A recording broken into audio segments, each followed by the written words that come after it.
हम लोग को अपनी बढ़ोतरी दे दिया है। इसलिए हम लोग आज भी उनसे गाने सुनेंगे। ज्यादा परिचय देने की जरूरी नहीं है, आप लोग को सब मालूम होगा उनको। और इसलिए यू कैन स्टार्ट सिस्टर।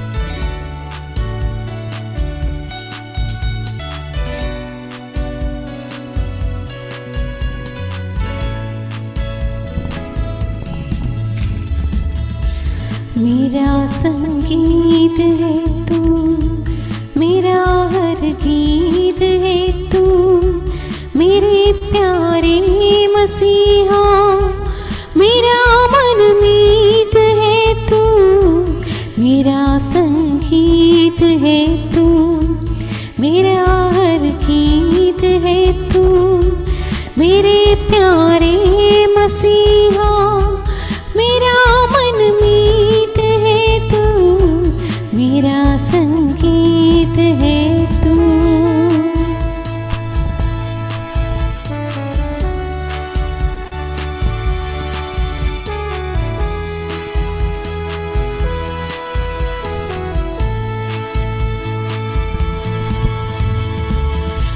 मेरे सांसों को तूने नई एक रागनी दी, मेरे हाथों ने तेरी सिताइश रात दिन की, मेरे सांसों को तूने नई एक रागनी दी, मेरे हाथों ने तेरी सिताइश रात दिन की, मेरा संगीत है तू, मेरा हर गीत है तू, मेरे प्यारे मसीहा, मेरा मनमीत है तू, मेरा संगीत है तू।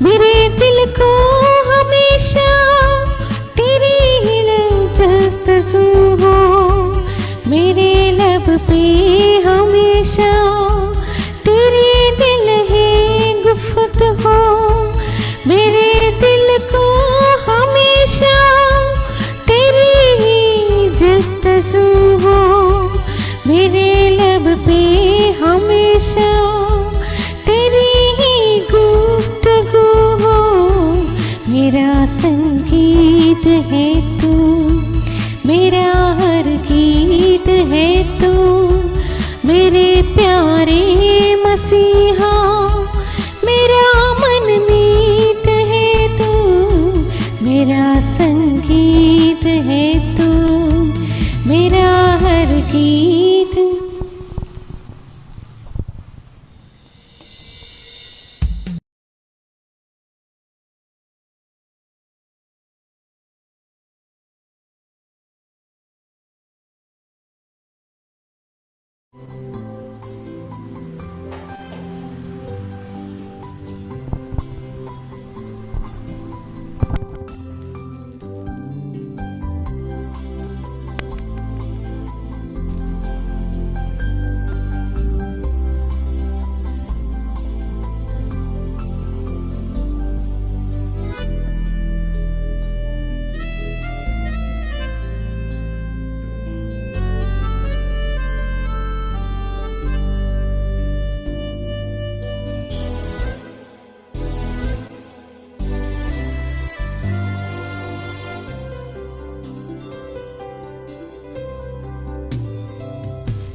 कितना मधुर समय है, कितना मधुर समय है, कितना मधुर समय है, कितना मधुर समय, जब मेरा यीशु मुझको चरणों में बिठाता, मुझको खाली करके आत्मा से भरता जाता। कितना मधुर समय, कितना मधुर समय, कितना मधुर समय, कितना मधुर समय है।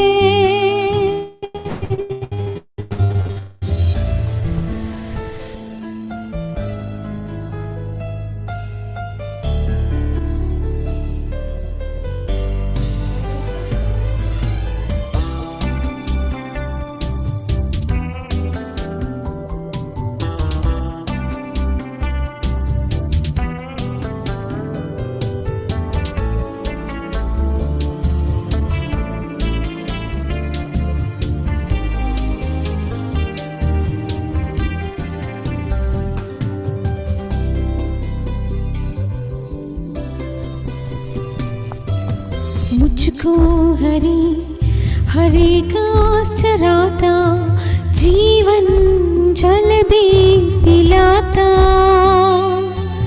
मुझको हरी हरी घास में चराता, जीवन जल भी पिलाता। मुझको है बचता जाता, जीवन में सुख लाता। मुझको है बचाता, जीवन में सुख लाता। कितना मधुर समय, कितना मधुर समय, कितना मधुर समय, कितना मधुर समय है।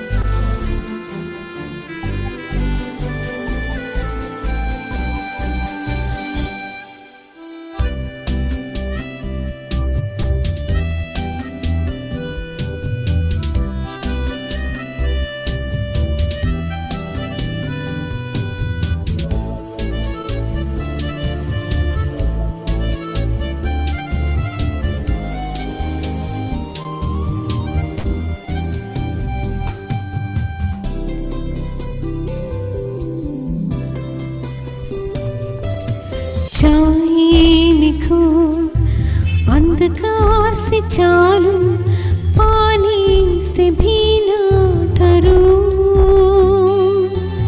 चाहे लिखो अंधकार से चालू, पानी से भी ना डरूं।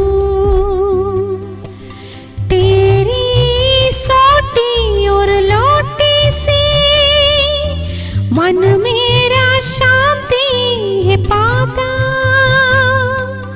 तेरी सोटी और लोटी से मन मेरा शांति है पाता। समय है, कितना मधुर समय है, कितना मधुर समय है, कितना मधुर समय है। जब मेरा यीशु मुझको चरणों में बिठाता, मुझको खाली करके आत्मा से भरता जाता। कितना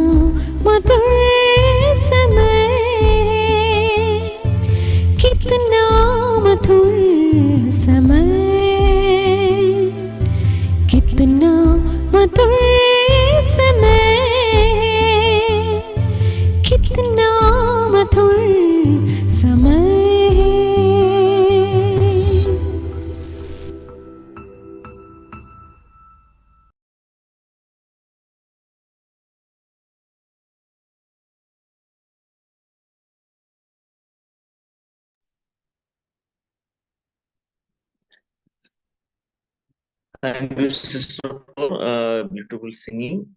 प्रभु के साथ समय बिताना कितना मधुर मधुर समय है। और प्रभु हमारा हमेशा हमारा संगीत का विषय ही होना ही चाहिए। आइए हम मिनिस्ट्री की ओर जाएंगे। It is over to Titus Jain and Shravani uncle.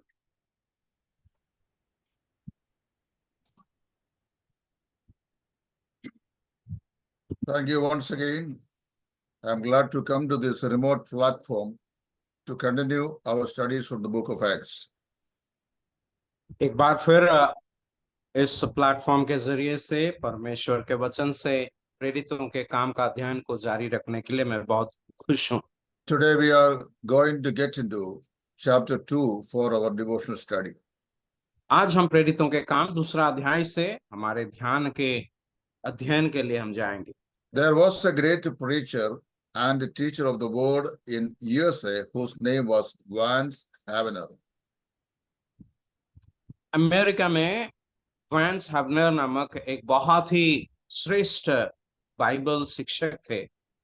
In one of his speeches, he stated that we are not going to move this world by criticism or nor by conformity to it, but by the combustion within it of life ignited by the Spirit of God.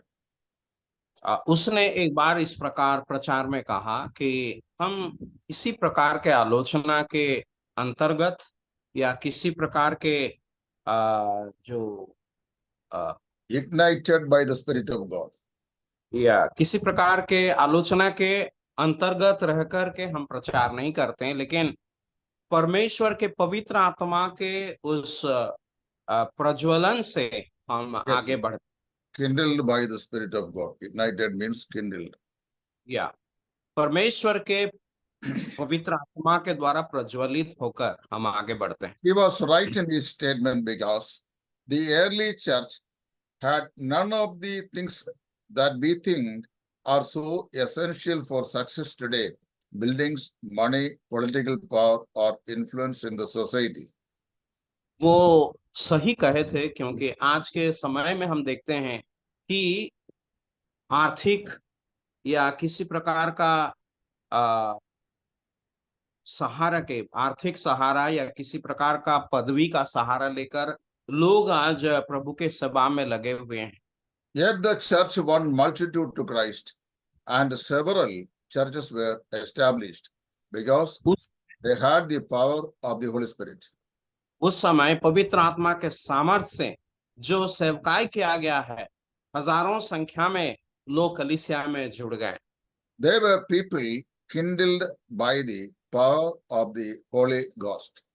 उन दिनों में जो लोग थे वे पवित्र आत्मा के सामर्थ्य से प्रज्वलित हुए थे। The same power which ignited the early believers in the early century is still available today for all the Christians, that we should expand Christianity to the land beyond.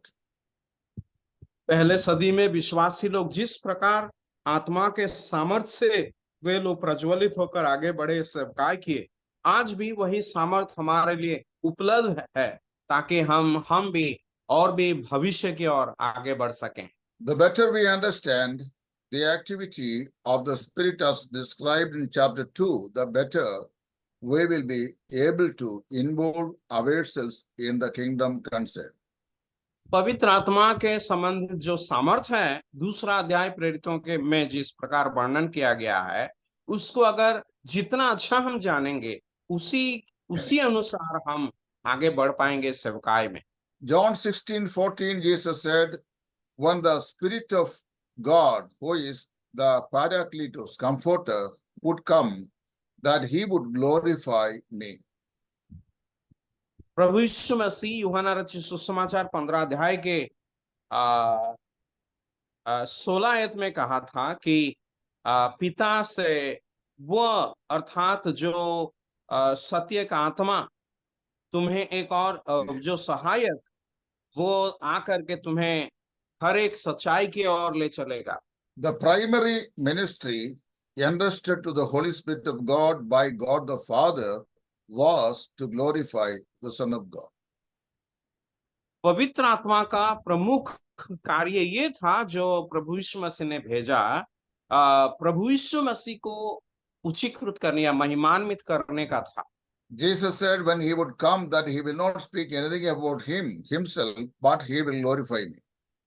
प्रभु यीशु मसीह ने कहा कि वो अपने से खुद कुछ नहीं कहेगा, लेकिन सब कुछ जो कहेगा जो मुझसे वो सुनेगा। Acts 2 help us understand the Holy Spirit by recording 4 experiences in the life of the early church. और पहली सदी की कलीसिया में जो सारे बातों को हम देख सकते हैं, 4 अलग अलग अनुभव को यहाँ पर हम देख सकते हैं। Chapter 2 verse 1, the church waiting for the Holy Spirit. और दूसरा अध्याय के पहला आयत में हम देखते हैं कि कलीसिया पवित्र आत्मा का आगमन का इंतजार में है। Verses 2 to 13, we see the church worshiping the Lord. दूसरा अध्याय के 2 से लेकर 13 तक हम देखते हैं कलीसिया पवित्र आत्मा की आराधना करता है। Chapter 40, verses 14 to 41, the church witnessing to the lost world. और 14 से लेकर 41 तक हम देखते हैं कलीसिया या पवित्र आत्मा लोगों को गवाही दे रहे हैं। And finally, verses 42 to 47, the church walking in the Spirit.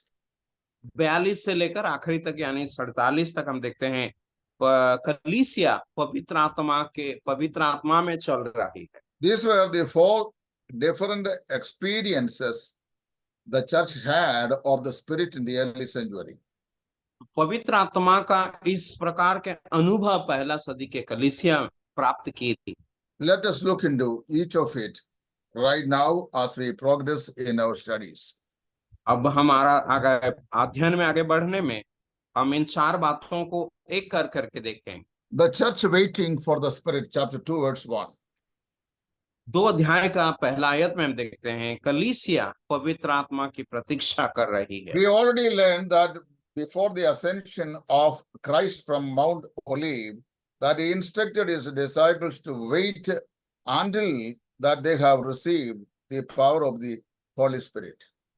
हमने ये देखा था कि प्रभु यीशु मसीह जैतून पर्वत से अपने चेलों से ये आज्ञा दिया था कि पवित्र परमेश्वर पिता से जो प्रतिज्ञा पूरा होने तक उनको यरूशलेम में इंतजार करना। In obedience to the commandment of Christ, the disciples tarried in the city for 10 days, and then on the 10th day, we come to know that the Spirit of God descended upon them as they waited for him. प्रभु यीशु मसीह के प्रतिज्ञा का विश्वास करते हुए वे उस शहर में 10 दिन तक इंतजार करते रहे और 10वां दिन पवित्र आत्मा का आगमन हुआ, जो हम प्रेरितों के काम 2 अध्याय में देखते हैं। First verse of chapter 2, it says that when the day of Pentecost had come, that they were all sitting together at a place, then the Spirit of God fell upon them.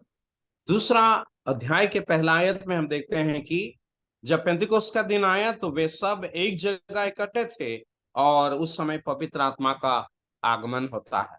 The word Pentecost means simply 50th. That means the 50th day of the death of Jesus, resurrection of Jesus Christ. पेंतिकोस्त का मतलब यही है कि 50वां मतलब प्रभु यीशु मसीह पुनरुत्थित होकर 50वां दिन हुआ। It simply means 50 days, 50th day after the feast of first fruit. इसका मतलब यह है पहला फल का जो त्योहार था या पर्व था उससे 50वां दिन ये। The Leviticus chapter 23 gives us the outline of the work of the Lord Jesus Christ. लेवी व्यवस्था 23 अध्याय में प्रभु यीशु मसीह के कार्य के एक कार्यावली हम देख सकते हैं, रूपरेखा। Passover pictures the death of Jesus Christ. पेसह पर्व जो है प्रभु यीशु मसीह का मृत्यु को दर्शाता है। John chapter 1 verse 29, behold the Lamb of God which takes away the sin of the world. यूहन्ना रचित सुसमाचार पहला अध्याय के 29 आयत में हम पढ़ते हैं ये देखो परमेश्वर का मेमना जो जगत का पाप हर ले जाता है। Feast of first fruits, which pictures the resurrection of the Lamb of God.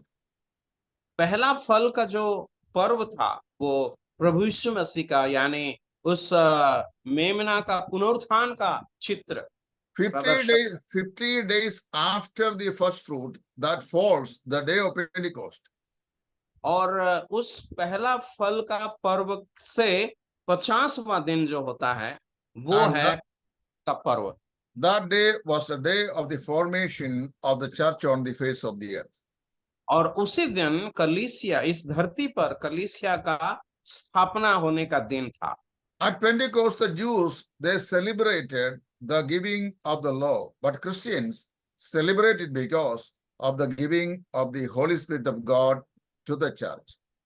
पुराना नियम में यहूदी लोग या इस्राएली लोग वे पेंतिकोस्त के दिन में व्यवस्था जो दिया गया था उनको उसका वे उत्सव मनाते थे, लेकिन विश्वासी लोग कलीसिया में पवित्र आत्मा का आगमन को मनाते हैं। The feast of first fruit, it took place on the day after the Sabbath following the Passover.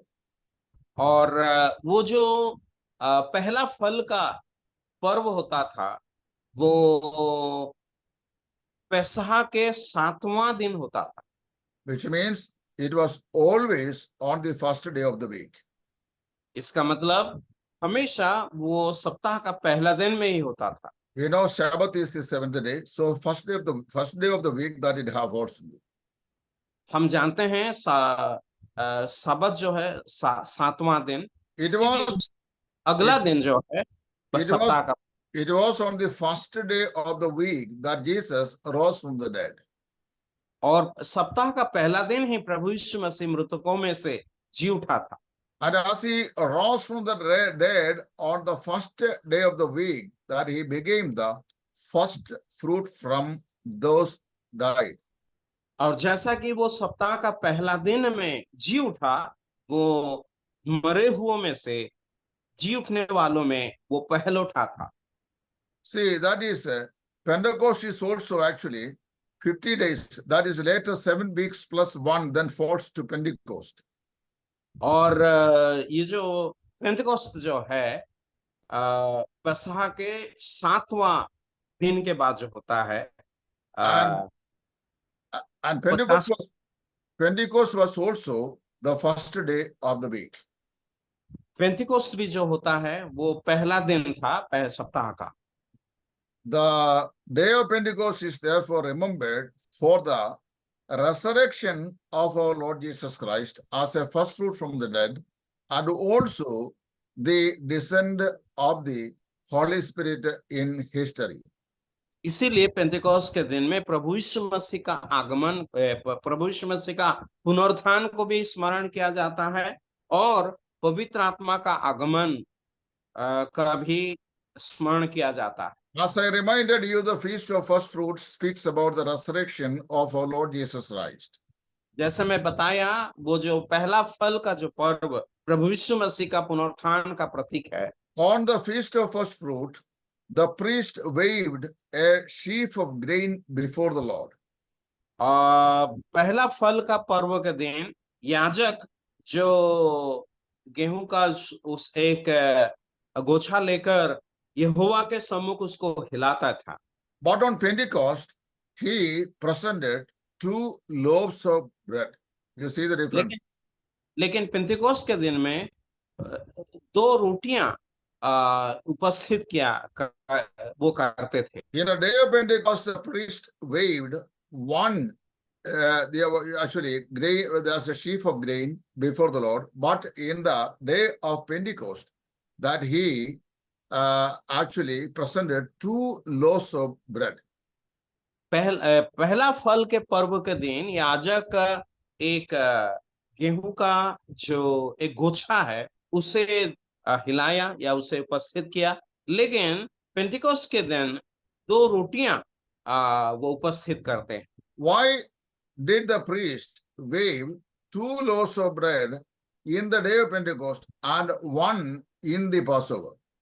और पैसहा के दिन एक रोटी और पहला फल के दिन पेंतिकोस्त के दिन 2 रोटी किस लिए याजक उपस्थित करते हैं, हिलाते हैं? Because it was in the day of Pentecost that the Holy Spirit of God baptized believers and united them into the body of Christ.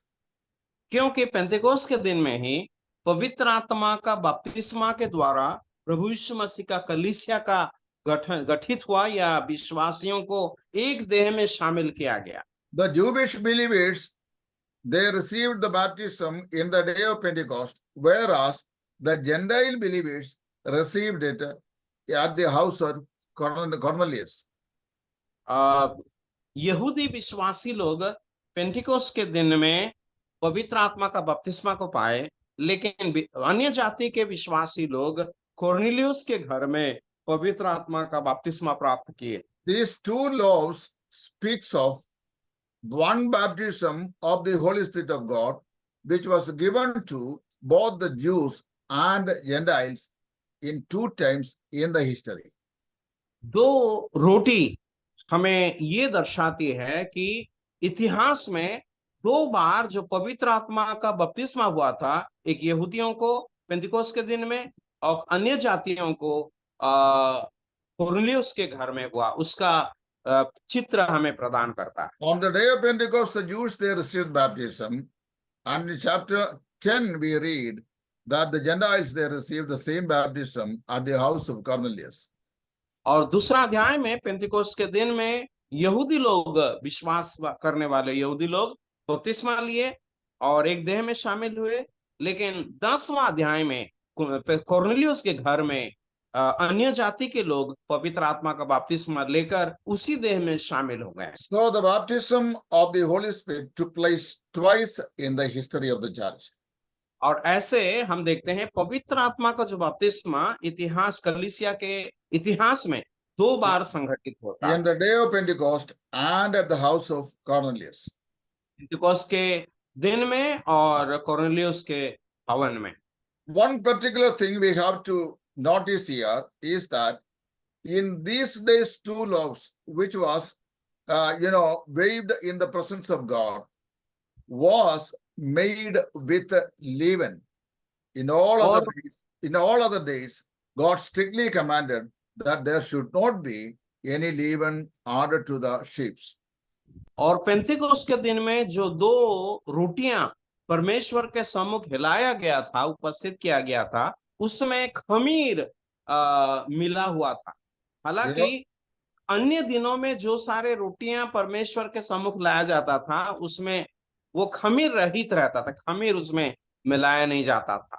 You understand that in all other days, when the bread was brought into the tabernacle, there was no leaven in the making of the bread. But in this particular 2 loaves of bread, that leaven was found, and it was mandatory, which speaks that the church there will be sin in the church, so long the body of the church is perfected in glory.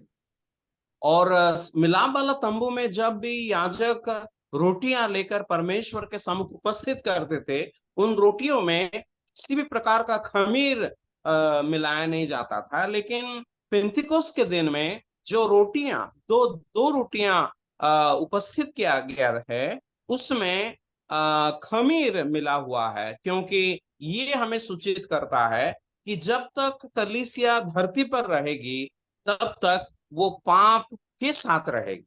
The church will not be perfect until it is caught up into heaven.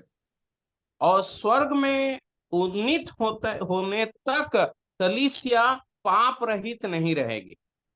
We must not conclude that this 10 days meeting brought about the miracles of Pentecost, or that we today may pray as they did and experience another Pentecost.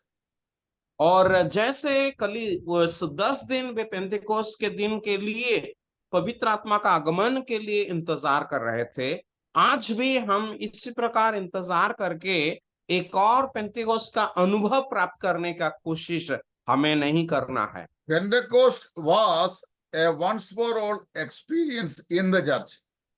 और कलीसिया में पेंतिकुस्त जो है एक ही बार का अनुभव था, It is not been repeated. और ये ऐसा अनुभव नहीं, घटना नहीं जो बार बार किया जा सकता। There are two different schools of thoughts in regards to what the baptism of the Holy Spirit is according to the history. तो इतिहास के अनुसार पवित्र आत्मा का जो बपतिस्मा है उसके बारे में दो प्रकार का विचार लोगों के बीच में फैला हुआ। The first school of thoughts is reflects that it took place on the day of Pentecost, and later on, every believers of this church age, the moment when each person believes in Christ, he is added to that historically formed church and become the participant of the blessings of baptism of the Holy Spirit. पहला विचार यह है, पेंतिकोस्त के दिन में पहली बार उस पवित्र आत्मा का बपतिस्मा संगठित हुआ था। उसके बाद जब भी लोग प्रभु यीशु मसीह पर विश्वास करते उद्धार पाते हैं, वे पवित्र आत्मा का बपतिस्मा पाया हुआ उस कलीसिया के साथ जो मिल जाते हैं। But the second school of thoughts, it says, though it was historically happened in the day of Pentecost, but still the baptism continues as an experience as each individual believes in Christ, that Christ baptizes him or her in the Spirit and adds him to the body of Christ. और दूसरा विचार या मतवाद ये है कि यद्यपि पेंतिकोस्त के दिन में पहली बार उस पवित्र आत्मा का बपतिस्मा संगठित हुआ था, फिर भी जब एक विश्वासी प्रभु यीशु मसीह पर विश्वास करता है और उद्धार पाता है, वो भी अपना जीवन में उस पवित्र आत्मा का बपतिस्मा का अनुभव को प्राप्त करता है। I believe in the latter opinion.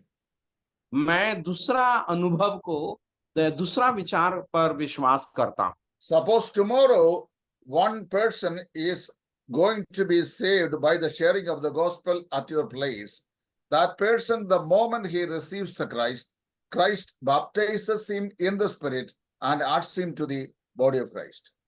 और अगर कल आपके वहां कोई अगर उद्धार पाएगा तो प्रभु यीशु मसीह उसे लेकर के पवित्र आत्मा का बपतिस्मा देते हैं और कलीसिया में शामिल कर देते हैं, जोड़ देते हैं।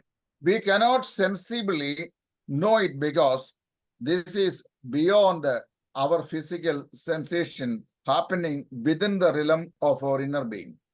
लेकिन इस बात को हम शारीरिक तौर पर अनुभव नहीं कर सकते हैं, क्योंकि ये हमारे शारीरिक अनुभव से बाहर का एक अनुभव है। Some charismatic movements, they believe the moment a person receives the baptism of the Holy Spirit of God, that the person who receives the Spirit will feel some kinds of shivering in his body or heating up of the body as such. और पेंतिकोस्त के लोग ये कहते हैं कि अगर एक व्यक्ति पवित्र आत्मा का बपतिस्मा पाता है, तुरंत वो अपने शरीर में किसी प्रकार का हलचल या शोर मचना को अनुभव करता है या शरीर गर्म हो जाना अनुभव करता है। I had received the baptism of the Holy Spirit of God the day in which I received the Lord, but I have had no such experience of shivering in the body or any heat felt in the body. मैं जिस दिन प्रभु यीशु मसीह को ग्रहण करके उद्धार पाया हूं, उस दिन पवित्र आत्मा का बपतिस्मा पाया हूं, लेकिन मेरे शरीर में किसी प्रकार का इसी शिहरण या किसी प्रकार का अपन को मैंने अनुभव नहीं किया। There are some people with the Parkinson disease and they may feel it. जिन लोगों के शरीर में पार्किंसंस बीमार है, वो इस तपन को या इस हिलन को वे अनुभव कर सकते हैं। The sober-minded ones will never have such experience, but they are happy with the instruction that be filled with the Holy Spirit. That means filling may be repeatedly experienced, but baptism is once for all experience. जो लोग सचेत मन में है, वे लोग कभी भी इस प्रकार का अनुभव में नहीं आएंगे, क्योंकि वे जब उद्धार पाते हैं उस समय उस पवित्र आत्मा का बपतिस्मा भी संगठित हो जाता है और वो उसके बाद कभी इस अनुभव को नहीं पाता। So the church waiting for the Spirit, and they received it in the day of Pentecost, and the baptism took place historically and the church was formed in. तो पहला आयत में हम देखते हैं कि कलीसिया पवित्र आत्मा का आगमन का इंतजार कर रही है, और जब पवित्र आत्मा आए, कलीसिया ऐतिहासिक तौर पर एक बार वो बपतिस्मा, पवित्र आत्मा का बपतिस्मा पाती है। Now, chapter 2, verse 2 to 13, the second thing, the church worshipping the Lord. और दूसरा अध्याय के 2 से लेकर 13 तक हम दूसरा भाग में आते हैं, जहां पर कलीसिया प्रभु की आराधना करती है। See, as we continue to study chapter 2, we have to separate the accidentals from the essentials. हम जब 2 अध्याय में आते हैं, कुछ ऐसे बातों को देखते हैं जो अचानक होने वाला चीज है और उसे अलग करते हैं। The Spirit of God, according to the record we have in chapter 2, came down on the day of Pentecost, and the people heard the sound of rushing wind and saw tongues of fire. जब पवित्र आत्मा उन लोगों के ऊपर उतरे, हम देखते हैं कि बड़ी आंधी की सनसनाहट का शब्द वहां पर हुआ और इत्यादि घटना वहां पर हुआ और वो आवाज वहां गूंज गया। When the Spirit came, the Spirit baptized and filled the believers. और जब पवित्र आत्मा आए, वो विश्वासियों को बपतिस्मा दिए और उन्हें परिपूर्ण भी किए। As they were filled by the Spirit, they begin to speak in different tongues. और जब पवित्र आत्मा आकर उन्हें परिपूर्ण किए, वे अन्य भाषाओं में बातें करने लगे। The Spirit of God empowered Peter to preach, and then he convicted the listeners so that 3,000 of them they received the Lord Jesus Christ. और जब पवित्र आत्मा आए और पतरस उनके सामने खड़े होकर के भाषण दिए, 3,000 लोग इसके द्वारा वे लोग परिवर्तित हुए। Let us consider this ministry one by one here. अब हम इस सेवकाई को एक-एक करके ध्यान करेंगे। Verse 2 and 3, it says that the Spirit of God came. 2 और 3 आयत में हम पढ़ते हैं कि पवित्र आत्मा अवतरण किए। The Spirit of God has been working since the day of creation. We read from Bible. Bible में हम पढ़ते हैं कि सृष्टि से लेकर पवित्र आत्मा कार्य कर रहे हैं। Genesis verse chapter 1 verse 1 and 2, it says that in the beginning God created the heavens and the earth was the heavens, and the Spirit of God was moving upon the face of the water. उत्पत्ति के पुस्तक पहला अध्याय के पहला 1-2 आयत में हम पढ़ते हैं, आदि में परमेश्वर ने आकाश और पृथ्वी की सृष्टि की। पृथ्वी बेडौल और सुनसान पड़ी थी और गहरे जल के ऊपर अंधियारा था, तथा परमेश्वर का आत्मा जल के ऊपर मंडराता था।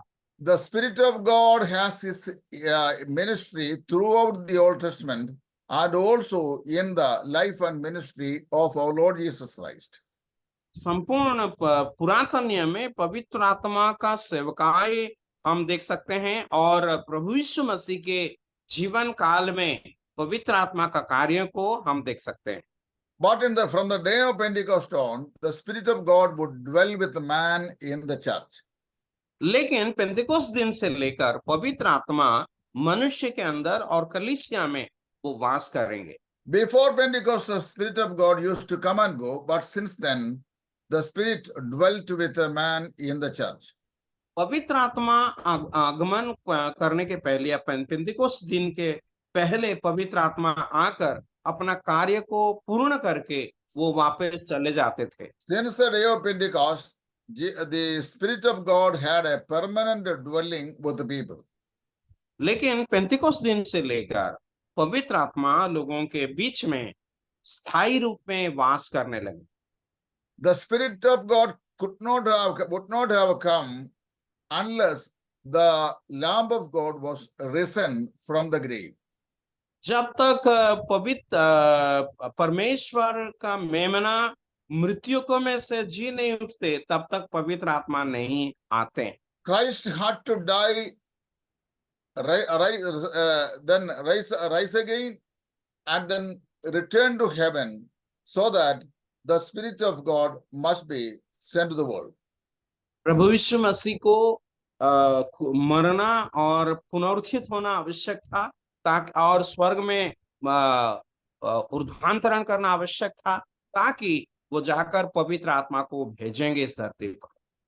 So remember the Jewish calendar, the Passover, the first fruit, and then the Pentecost. That means Passover, it pictures the death of Christ. First fruit is resurrection, and eventually they celebrate the day of Pentecost, which is the coming of the Holy Spirit. और यहूदी calendar को हम इस तरफ याद रखना आवश्यक है कि जैसे उनके कैलेंडर में सबसे पहला पसहा का पर्व आता है, उसके बाद पहला फल का पर्व, और काल घटनाक्रम में पेंतिकोस्त का पर्व भी आता है। मतलब मसीह का मृत्यु को और पहला फल प्रभु यीशु मसीह का पुनरुत्थान को, और पेंतिकोस्त जो है पवित्र आत्मा का आगमन को सूचित करता है। There were 3 startling signs accompanied by the coming of the Spirit. पवित्र आत्मा के आगमन में 3 अलग-अलग चमत्कार चिन्ह हम देख सकते हैं। The sound of a rushing wind. सबसे पहला एक आंधी की सी सनसनाहट शब्द, Tongues of fire, and the believers praising God in various languages. और आग की सी जीभें और विश्वासी लोग परमेश्वर की महान बड़ी बातों का बातें करके प्रशंसा करना अलग-अलग भाषा में करते हैं। Sound of a rushing wind, as well as the tongues of fire, and the believers praising God in different languages. These were the 3 signs that accompanied the coming of the Holy Spirit. तो सबसे पहला आंधी की सनसनाहट की शब्द, दूसरा आग की सी जीवें, और विश्वासी लोग जो अलग अलग भाषा में, अन्य अन्य भाषाओं में परमेश्वर की स्तुति प्रशंसा करना, ये 3 तार चिन्ह हम देख सकते हैं। The word spirit is same as wind in the New Testament. और यहाँ पर जो आत्मा लिखा गया है नया नियम में, आंधी या हवा वो एक ही शब्द है। The people did not feel the wind. लोग उस हवा को अनुभव नहीं किए, But they heard a sound of a mighty wind. लेकिन वे लोग आंधी की सी सनसनाहट का शब्द सुना। It is likely that the believers were in the temple when they had felt it. और ये ऐसा कि जब लोग वहां पर मंदिर में इकट्ठा थे, वे इसे अनुभव किए। The house which is referred in chapter 2 verse 2 may be the house of John Mark, in which the Lord Jesus Christ has established the Lord's table. 2 अध्याय का दूसरा आयत में हम जो पढ़ते हैं, जो घर या भवन के बारे में बताया गया है, वो है उस जॉन मार्क का घर में, जहां पर प्रभु यीशु मसीह उस प्रभु भोज को वो स्थापना किया था। The tongues of fire symbolize the powerful witness of the church to the people. आग की सी जीवें लोगों के बीच में परमेश्वर का जो गवाही विश्वासियों के द्वारा दिया गया, उसे सूचित करता है। There is a renowned old writer whose name is Campbell Morgan. एक बहुत ही प्रसिद्ध लेखक है, इसका नाम है Campbell Morgan. He says our tongue can either be set on fire, fire either by heaven or by hell. वो इस प्रकार कहते हैं, हमारा जीव जो है स्वर्ग से भी प्रज्वलित हो सकता है या नरक से भी प्रज्वलित हो सकता है। Either your tongue can be set on fire by heaven or by hell. या स्वर्ग के द्वारा, या स्वर्ग आपका जीव को प्रज्वलित कर सकता है, But the Spirit of the Lord had come now. तो पवित्र परमेश्वर का आत्मा अब वो उतर के आए। Then next verse we read, the Spirit baptized them. दूसरा उसका आगे वाला शब्द आयत में पढ़ते हैं, आत्मा उन्हें बपतिस्मा दिया। The Greek word baptizo has 2 different meanings. और बपतिजो शब्द जो यूनानी भाषा ग्रीक भाषा में है, उसका दो अलग अलग अर्थ है। One is literal and the other one is figurative. एक जो है अक्षरिक, दूसरा जो है सांकेतिक। The literal meaning of the word baptizo is to dip or submerge in something. और बपतिजो शब्द का जो अक्षरिक शब्द है कि डुबाना। But the figurative meaning of the word baptizo is to be identified with. लेकिन उसका सांकेतिक अर्थ जो होता है एक के साथ परिचित होना। Baptism of the Spirit of God is an act of God by which He identified believers with the exalted head of the church, which is the Lord Jesus Christ. तो ये जो बपतिजो पवित्र आत्मा का जो बपतिस्मा हुआ है, वो पवित्र आत्मा का कार्य था जिसके द्वारा वो कलीसिया विश्वासियों को या कलीसिया को पुनरुत्थित प्रभु के साथ परिचित करवाए। 1 Corinthians chapter 12 verse 12 to 14, Paul says that it was by the baptism of the Holy Spirit the believers were identified to the exalted Christ who is the head of the church. पहला कोरिन्थी 12 अध्याय के 12, 13, 14 आयतों में हम पढ़ते हैं कि प्रभु यीशु मसीह जो पुनरुत्थित और उन्नत प्रभु है, उसके साथ कलीसिया का पवित्र आत्मा के बपतिस्मा द्वारा एक देह होना। Whenever you read about the baptism in the New Testament, you have to exercise discernment in it to interpret literally or figuratively. और जब भी पवित्र आत्मा का बपतिस्मा के बारे में आप नया नियम में पढ़ते हैं, तो आपको निर्णय करना है कि आप इसे अक्षरिक तौर पर लेंगे या सांकेतिक तौर पे लेंगे। For example, Romans chapter 6 verse 3 to 4 and Galatians chapter 3 verse 27 to 28 are speaking symbolically, not literally.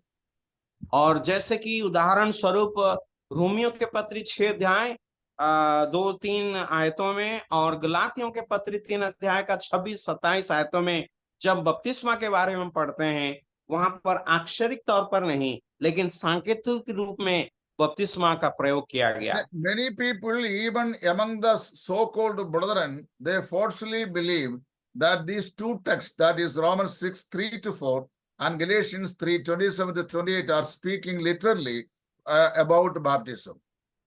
लेकिन हमारे बीच में ब्रदरन लोग भी इस प्रकार मत को धारण करते हैं कि रोमियो के पत्री 6वां अध्याय में जो बपतिस्मा दिया गया है वो पानी का बपतिस्मा के बारे में है। They are symbolically speaking about, because water cannot add a believer to the body of Christ. वे सांकेतिक रूप में बताया गया क्योंकि पानी किसी को प्रभु यीशु मसीह के देह में मिला नहीं सकता है। Then what does it mean to be baptizing in the water? तो पानी में बपतिस्मा लेने का मतलब क्या है? So water baptism is an act in which that we publicly witness a person's identification with Jesus Christ. पानी का बपतिस्मा जो है, एक व्यक्ति प्रभु यीशु मसीह के साथ जो परिचित हुआ है या मिला हुआ है, उसे गवाही के रूप में पेश करना। When somebody is taking baptism, that he is publicly making a witness that he is identifying himself to the person of Jesus Christ. जब एक व्यक्ति बपतिस्मा ले रहा है, वो सबके सामने ये बता रहा है कि वो प्रभु यीशु मसीह के साथ जुड़ा हुआ।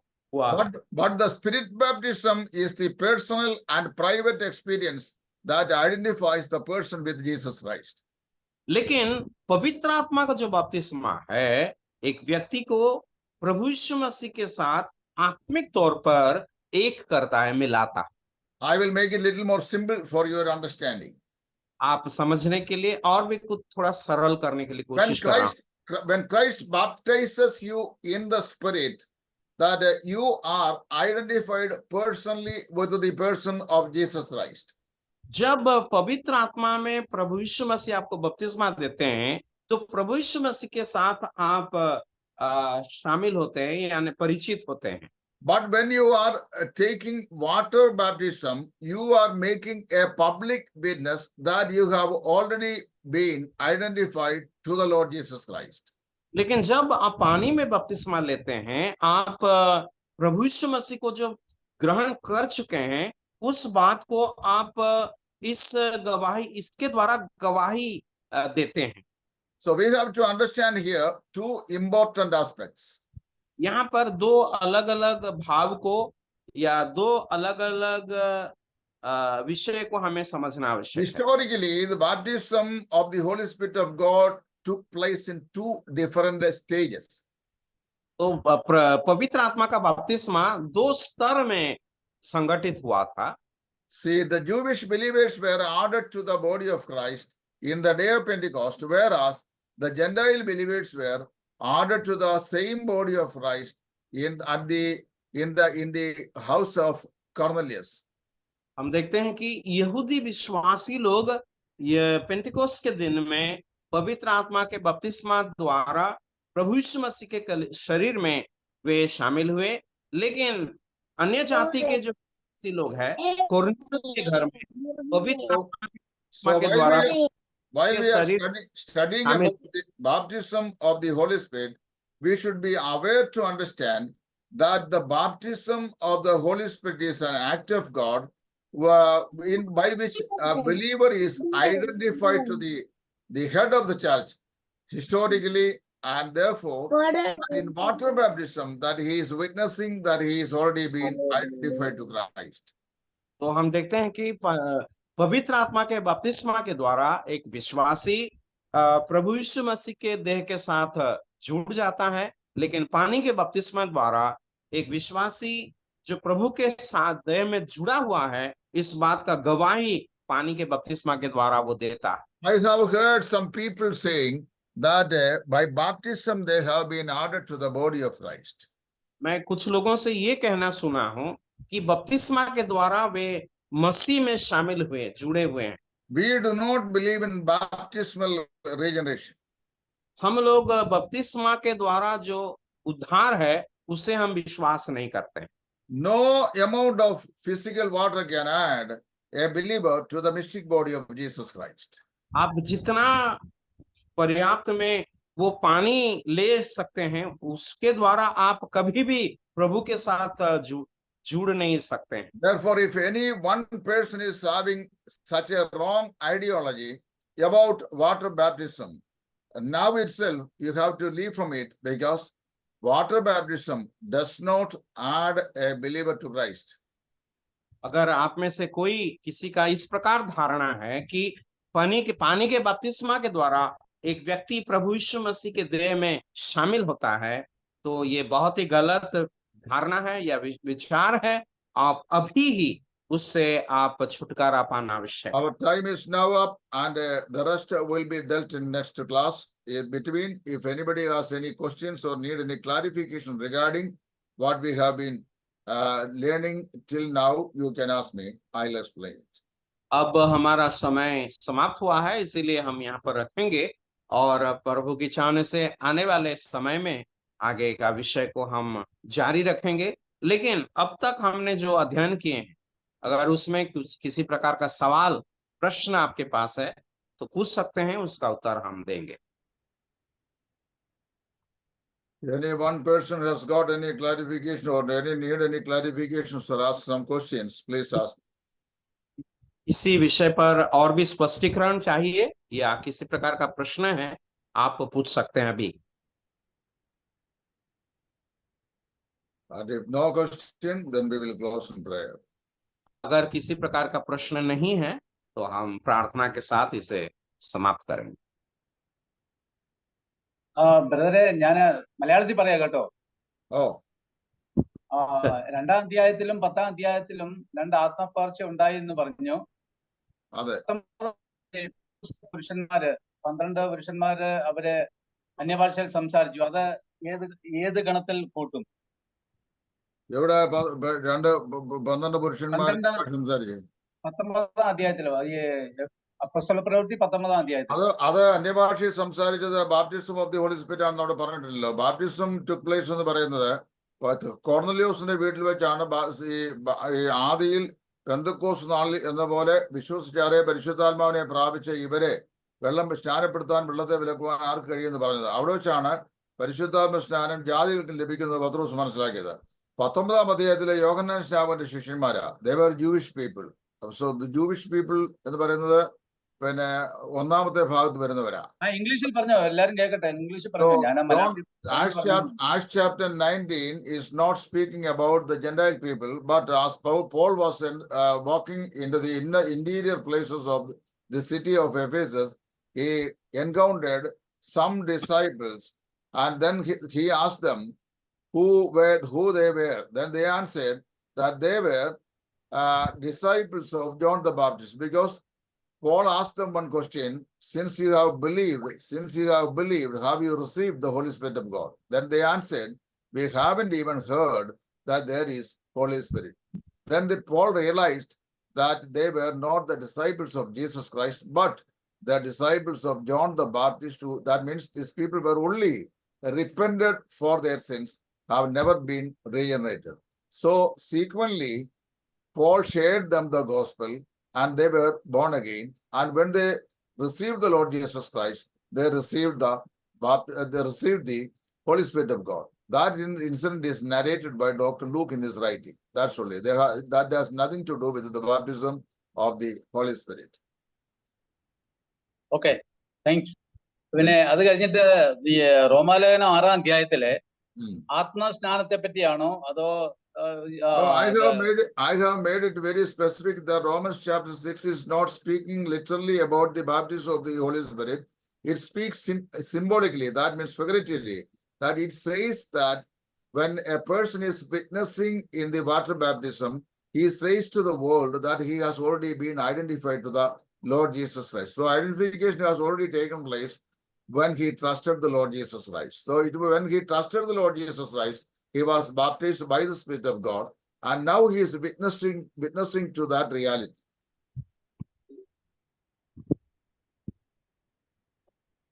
Okay, thanks. Okay, thank you. Brother अंसनावाणी ब्रदर. यस, कैसे हो? बढ़िया. हाँ, बढ़िया. या आप भी ठीक हो ना? हम भी ठीक है. हाँ, ठीक है जी. और किसी का अगर सवाल है पूछिए, नहीं तो हम बंद करेंगे.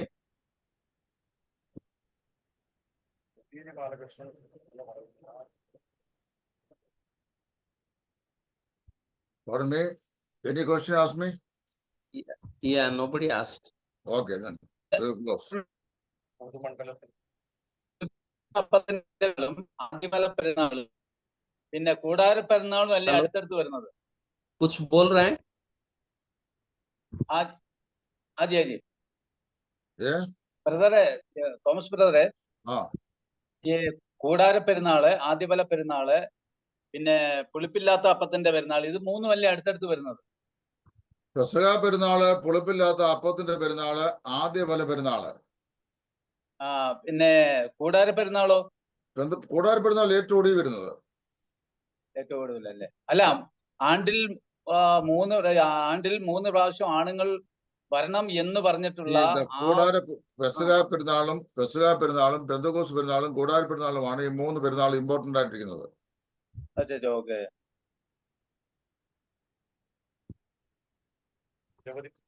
Okay, thanks. Okay, thank you. ഞങ്ങൾക്കും 8:30 മുതൽ ഒരു ജൂം മീറ്റിംഗ് ഉണ്ട്. അനുസരണവാണി ഈ അപ്പോസ്തല പ്രവൃത്തിയാണ് ഞങ്ങളും എടുക്കുന്നത്. हम लोग प्रार्थना करके खत्म करने के बाद बात करेंगे. हम बाइबल स्टडी लेते हैं. ओके, प्रार्थना करने के बाद. ओके.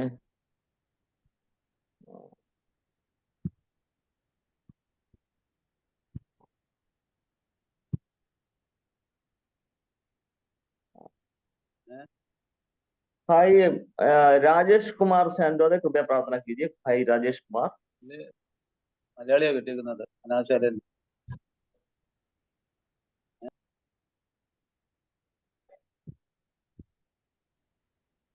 भाई राजेश कुमार सुनते हैं क्या?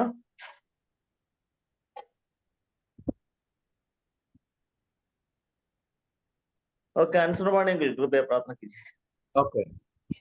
प्रेमी पिता, हम आपका धन्यवाद करते हैं, आपका दास को टाइटस सर को आपने इस्तेमाल किया हमारे बीच में प्रेरितों के काम के अध्ययन में, और हम धन्यवाद देते हैं इस प्रभु जी अध्ययन को हमारे लिए बहुत ही आशीषित करें इन दिनों में, जब पेंटिकोस्ट लोगों के द्वारा जिस प्रकार का गलत शिक्षा हर लोगों के पास फैल रहा है, और हम प्रार्थना करते हैं प्रभु जी इस अध्ययन के द्वारा बहुत सारी गलत फहमी हमारे बीच में भी जो है वो भी साफ हो सकेगा, और हम सब परमेश्वर का वचन को, सच्चाई को हम जानेंगे और उसे हमारे जीवन में व्यवहार करेंगे। आप सहायता करें। धन्यवाद देते हैं आपका दास को, आपने सहायता किया और सभी बातों में, गीत गायने में और प्रार्थना में, सब बातों में आपने आगे बढ़ाया। धन्यवाद देते हैं जितने भी जुड़े हुए हैं अलग अलग स्थानों से, आपके दासों को आप आशीषित करें, हर एक परिवार को आप आशीषित करें। आने वाले समय में आपका दास को भी और भी सामर्थ से भर दे, ताकि प्रभु का वचन वो सामर्थ के साथ हमारे बीच में रखने पाएंगे। हम सबों को आशीषित करें और आपका आशीष हमें भी दा दे। धन्यवाद देते हैं, आपने नेटवर्क को भी सही संभाला और ताकि हम सब आखिरी तक बैठ पाए। धन्यवाद देते हैं, आदर महिमा आपको देते हैं, उद्धारकर्ता प्रभु यीशु मसीह के मीठे और श्रेष्ठ नाम से मांगते हैं,